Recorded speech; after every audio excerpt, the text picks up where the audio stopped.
दोस्तों, क्या आप जानते हैं, साल का एक ऐसा महीना होता है जिसमें एक स्नान है जो करोड़ों यज्ञों से बड़ा फल देता है।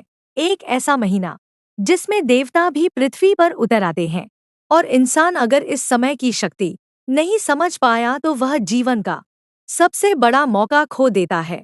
इस महीने में किया गया छोटा सा पुण्य भी जीवन की सबसे बड़ी पूंजी बन जाता है, और वो समय है माघ मास। वो महीना जिसमें देवता भी स्नान करते हैं, जिसमें गंगा सिर्फ नदी नहीं रहती, वह मोक्ष की धारा बन जाती है, और जिसमें किया गया दान सीधे भाग्य के खाते में जमा होता है। पद्म पुराण में कहा गया है, माघ स्नानम परम पुण्यम, यानी माघ का स्नान सबसे महान पुण्य है। लेकिन सवाल ये है कि क्या सिर्फ पानी में उतर जाना ही माघ का फल देता है, या इसके पीछे कोई गहरा आध्यात्मिक विज्ञान छिपा है? ऐसा इस महीने में क्या खास है? क्यों गंगा स्नान से लेकर दान तक का फल इस महीने में 1000 गुना बढ़ जाता है? और क्यों कहा जाता है कि जो माघ को समझ गया उसने जीवन का रहस्य समझ लिया? दोस्तों, आज के इस वीडियो में हम जानेंगे माघ महीने के छुपे हुए रहस्य को। माघ मास क्यों देवताओं का प्रिय है, इसमें कौन से कर्म जीवन बदल देते हैं, और कौन सी एक भूल आपका सारा पुण्य नष्ट कर सकती है। इस महीने के स्नान दान के महत्व और माघ माह की कथा को साथ वो बातें भी जानेंगे जो आपको शायद कभी नहीं बताई गई। तो इस जानकारी के लिए वीडियो को अंत तक जरूर देखिए, क्योंकि माघ सिर्फ एक महीना नहीं, बल्कि यह आपके भाग्य को बदलने का समय है। तो दोस्तों, चलिए वीडियो में आगे बढ़ते हैं। नमस्कार दोस्तों, हिंदी पंचांग का 11वां महीना माघ का महीना 4 जनवरी से शुरू हो रहा है और 1 फरवरी तक रहेगा। ये महीना धर्म कर्म के नजरिए से बहुत खास है।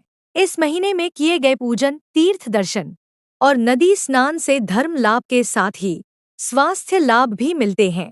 इस महीने में तिलगुड़ का सेवन खास तौर पर करना चाहिए।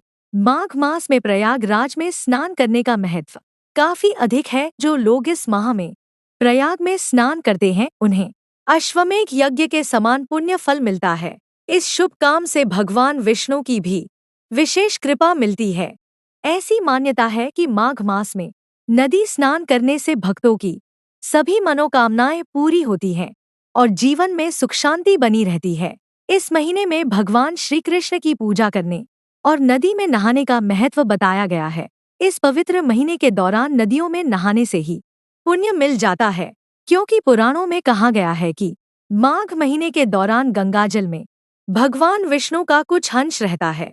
वैसे तो पूरे साल में किसी भी दिन गंगा स्नान करना शुभ ही होता है, लेकिन माघ महीने में इसका महत्व और ज्यादा बढ़ जाता है। इस पवित्र महीने में गंगा का नाम लेकर नहाने से गंगा स्नान का फल मिलता है। इस महीने में प्रयाग, काशी, नैमिषारण्य, कुरुक्षेत्र, हरिद्वार या अन्य पवित्र तीर्थों और नदियों में स्नान का बहुत महत्व है। ये महीना पूजा पाठ के साथ ही दान पुण्य और सेहत सुधारने का समय है। इन दिनों में जीवन शैली में किए गए बदलाव से सकारात्मक फल मिलते हैं। माघ मास में तीर्थ दर्शन के साथ ही नदियों में स्नान करने की परंपरा है। पौष मास की पूर्णिमा से आरंभ होकर माघ पूर्णिमा तक चलने वाला माघ स्नान अति पुण्य प्रदान करने वाला माना गया है। हर साल पौष पूर्णिमा से प्रयागराज के त्रिवेणी संगम पर माघ मेले का आयोजन भी होता है, जो महाशिवरात्रि तक चलता है।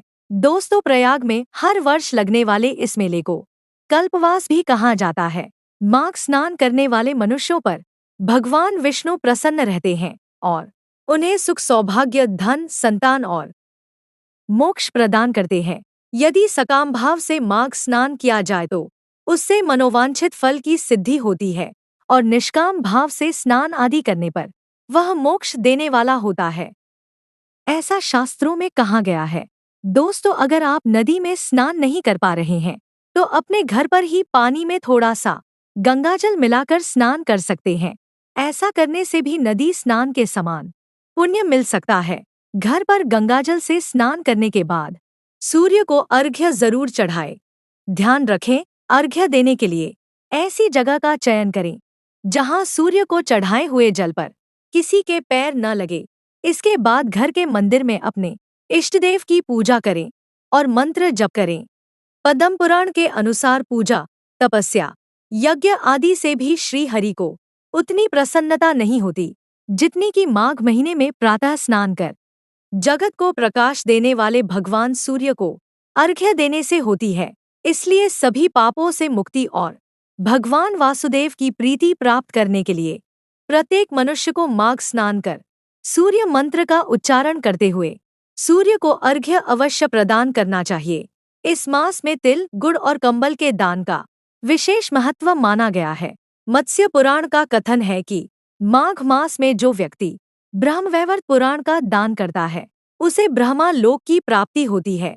दोस्तों, अब चलिए जानते हैं कि हमें इस महीने में क्या करना चाहिए। माघ महीने में श्रीमद् भगवद गीता और रामायण का पाठ करना चाहिए। इस माह में रोज सुबह स्नान के बाद घर के मंदिर में धूप दीप जलाएं, पूजा करें, ग्रंथों का पाठ करें, मंत्र जप करें। माघ माह में प्रयाग में स्नान करने नहीं जा पा रहे हैं तो अपने शहर में या शहर के आसपास किसी नदी में स्नान कर सकते हैं। इस माह में तीर्थ दर्शन करने की भी परंपरा है। किसी ज्योतिर्लिंग, शक्तिपीठ, चारधाम या किसी अन्य प्राचीन मंदिर में दर्शन किए जा सकते हैं। पूजा पाठ के साथ ही इस महीने में जरूरतमंद लोगों को धन और अनाज का दान जरूर करें। अभी ठंड का समय है तो इन दिनों में कंबल, तिल, गुड़ का दान जरूर करें। किसी गौशाला में पैसों के साथ ही हरी घास भी दान करनी चाहिए। इस माह में रोज सुबह जल्दी उठें और स्नान के बाद सूर्य को तांबे के लोटे से जल चढ़ाएं। भगवान गणेश, विष्णु जी, श्री कृष्ण, शिव जी और देवी माँ की पूजा करें। आखिर माघ महीने का पुराणों में क्या महत्व है? दोस्तों, पद्म, स्कंद और ब्रह्मवैवर्त पुराण में बताया गया है कि माघ महीने में जब सूर्य मकर राशि में होता है तब सुबह जल्दी उठकर पवित्र नदी में स्नान करना चाहिए। महाभारत और अन्य ग्रंथों में भी इस हिंदी महीने का महत्व बताया गया है। महाभारत के अनुशासन पर्व में कहा गया है कि जो माघ महीने में नियम से एक समय भोजन करता है वो धनवान कुल में जन्म लेकर अपने कुटुंबीजनों में महत्व को प्राप्त होता है। इसी अध्याय में कहा गया है कि माघ महीने की द्वादशी तिथि को दिन रात उपवास करके भगवान माधव की पूजा करने से उपासक को राजसूय यज्ञ का फल मिलता है और वो अपने कुल का उद्धार करता है। ये पावन महीना सुख, सौभाग्य और मोक्ष देने वाला महीना कहा गया है क्योंकि माघ मास में हर दिन प्रयाग संगम पर नहाने से सुख, सौभाग्य, धन और संतान प्राप्ति होती है और मृत्यु के बाद मोक्ष भी मिल जाता है और मृत्यु के बाद भगवान विष्णु का धाम मिलता है। पूरे माघ महीने में प्रयागराज के संगम में नहाने से कई यज्ञों को करने जितना पुण्य भी मिलता है। साथ ही सोना, भूमि और गोदान करने का पुण्य भी माघ मास में तीर्थ स्नान करने से मिलता है। सूर्योदय से पहले गंगा में स्नान करने के बाद पूजा और सूर्यदेव को अर्घ्य देना चाहिए। इसके बाद पूजा पाठ करके साधु संतों और जरूरतमंदों को दान देना चाहिए। ऐसा करने से जाने अनजाने में हुए पापों से मुक्ति मिलती है। इससे हमारे भाग्य के द्वार खुलते हैं। अब आइए जानते हैं कि इस महीने में श्री कृष्ण पूजा के बारे में। इस महीने में भगवान कृष्ण की पूजा करने से मनोकामनाएं पूरी होती हैं। माघ में श्री कृष्ण की पूजा से पहले सुबह तिल, जल, फूल और कुश लेकर पूजा का संकल्प लेना चाहिए। फिर श्री कृष्ण की प्रार्थना और पूजा करें। घर में शुद्धता से बने पकवानों का भोग लगाएं। उसमें तुलसी के पत्ते जरूर डालें। माना जाता है इस तरह पूरे महीने भगवान श्री कृष्ण की पूजा करने से हर तरह की परेशानियां दूर होती हैं और घर में सुख समृद्धि रहती है। माघ महीने में भगवान विष्णु के वासुदेव रूप की पूजा की जाती है। साथ ही उगते हुए सूरज को अर्घ्य देना चाहिए। इस महीने सूर्य के त्वष्टा रूप की पूजा करनी चाहिए। पुराणों में बताया गया है कि इस महीने में भगवान कृष्ण और शिवजी की पूजा भी करनी चाहिए। शिव पूजा में तिल के तेल का दीपक लगाने से शारीरिक परेशानियां नहीं होती। धर्म ग्रंथों में कहा गया है कि माघ महीने के दौरान मंगल और गुरुवार का व्रत करने का विशेष फल मिलता है।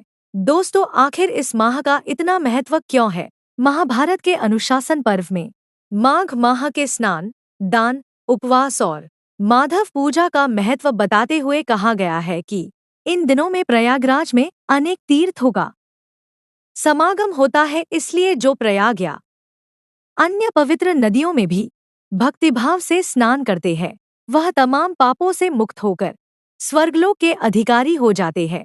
इस माह के महत्व पर तुलसीदास जी ने श्री रामचरित्र मानस के बालखंड में लिखा है कि माघ मकर गति रवि जब हुई, तीरथपति ही आव सब कोई। धर्मराज युधिष्ठिर ने महाभारत युद्ध के दौरान मारे गए अपने रिश्तेदारों को सद्गति दिलाने हेतु मार्कंडेय ऋषि के सुझाव पर कल्पवास किया था। गौतम ऋषि द्वारा शापित इंद्रदेव को भी माघ स्नान के कारण श्राप से मुक्ति मिली थी।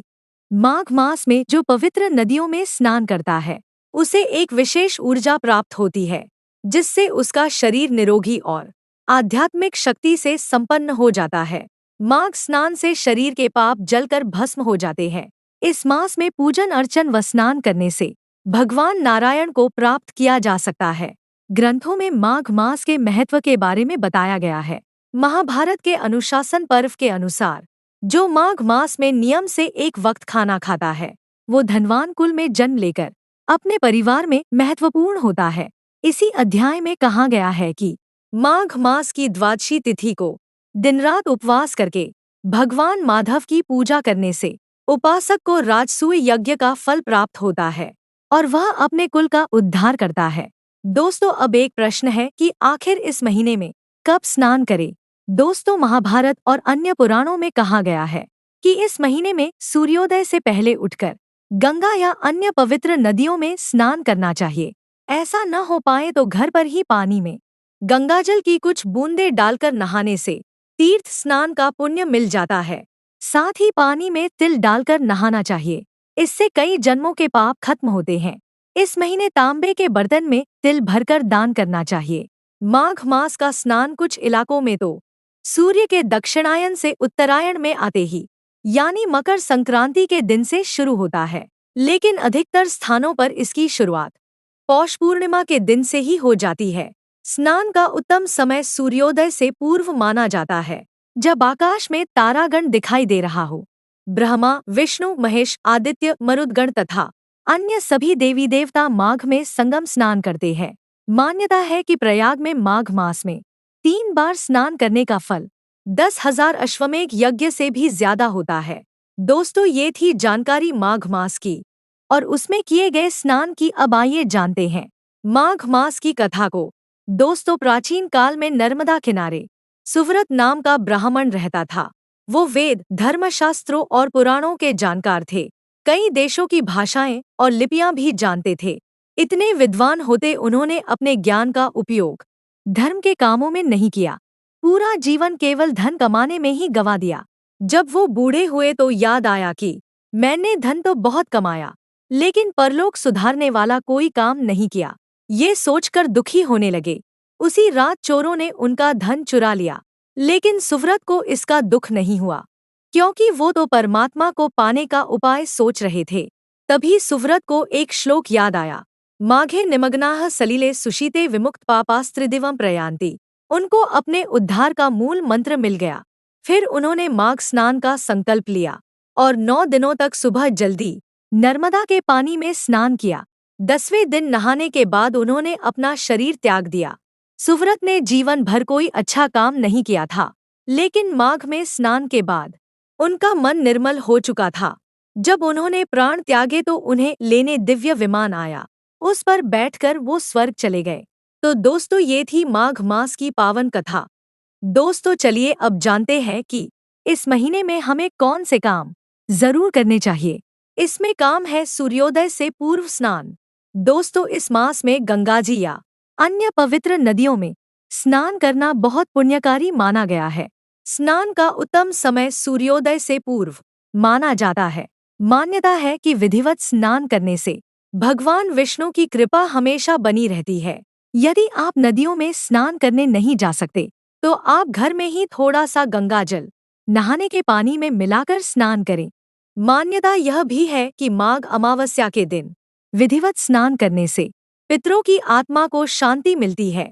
दूसरा काम है उगते हुए सूर्य को जल अर्घ्य। पद्म पुराण के अनुसार पूजा, तपस्या, यज्ञ आदि से भी श्री हरि को उतनी प्रसन्नता नहीं होती जितनी कि प्रातः स्नान कर जगत को प्रकाश देने वाले भगवान सूर्य को अर्घ्य देने से होती है। इसलिए पूर्व जन्म और इस जन्म के सभी पापों से मुक्ति और भगवान सूर्य नारायण की कृपा प्राप्त करने के लिए प्रत्येक मनुष्य को नियमित सूर्य मंत्र का उच्चारण करते हुए सूर्य को अर्घ्य अवश्य प्रदान करना चाहिए। तीसरा जरूरी काम है पीपल की पूजा।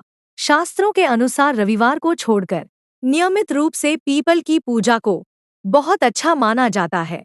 अमावस्या के दिन पीपल के वृक्ष में पितरों का वास होता है। इस दिन पीपल और भगवान विष्णु का पूजन किया जाए तो सभी मनोकामनाएं पूर्ण होती हैं। लक्ष्मी जी की कृपा पाने के लिए इस दिन मीठे जल में दूध मिलाकर चढ़ाएं, क्योंकि इस दिन पीपल के पेड़ पर मां लक्ष्मी का वास माना जाता है। पूजन के बाद पीपल की 11 या 21 बार परिक्रमा करके जीवन में आने वाली सभी समस्याएं खत्म होने के लिए प्रार्थना करें। चौथा जरूरी काम है दान पुण्य करना। दोस्तों, माघ महीने में दान का बहुत महत्व बताया गया है। अन्न, दूध, फल, चावल, तिल और आंवले का दान करने से पुण्य की प्राप्ति होती है। गरीबों, साधु, महात्मा तथा ब्राह्मणों को भोजन करवाना चाहिए और उन्हें कंबल आदि ऊनी कपड़े दान करने चाहिए। पांचवा जरूरी काम है पाठ करना है श्रेष्ठ। माघ मास में नित्य प्रति रामायण या गीता का पाठ करना चाहिए। ऐसा करने से मन को शांति मिलती है एवं भगवान विष्णु का आशीर्वाद बना रहता है। घर की एवं मन की नकारात्मक ऊर्जा समाप्त होती है एवं व्यक्ति का आत्मविश्वास बना रहता है। इसके अलावा तुलसी की पूजा करने से सारे क्लेश दूर होते हैं। दोस्तों, आशा है अब आप माघ मास के महत्व को जान गए होंगे। ये वीडियो आपको कैसी लगी हमें कमेंट बॉक्स में लिखकर जरूर बताइएगा। वीडियो अगर थोड़ी सी भी अच्छी लगी हो तो लाइक करें, ज्यादा से ज्यादा शेयर करें, जिससे कि ये जानकारी अधिकतर लोगों तक पहुंच पाए। तो दोस्तों, मिलते हैं अगली एक नई वीडियो के साथ। तब तक के लिए राधे राधे।